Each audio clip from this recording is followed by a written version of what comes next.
Manila Economic and Cultural Office, sinasabing normal lamang ang sitwasyon ngayon sa Taiwan. Detalye ng balita mula kay Let Narciso RH sa 7. Let, good morning. Iginiit ng Manila Economic and Cultural Office na business as usual ang sitwasyon sa Taiwan. Ayon kay MECO Chairperson Cheloy Garafil, walang dapat ipangamba sa kabila ng ulat na nagsasagawa ng military exercises ang China sa Taipei.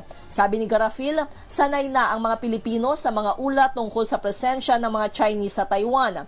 Tiniyak naman ito na may contingency plan na nakalatag ang MECO at ang Department of Migrant Workers Office na handang paganahin sa panahon ng emergency.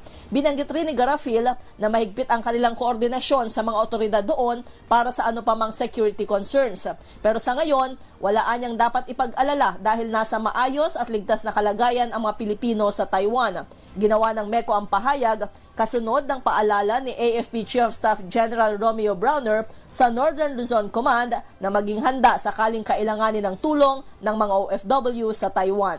Ito si Let Narciso para sa DZRH. Una sa Pilipinas, una sa Pilipino. Maraming salamat, Let.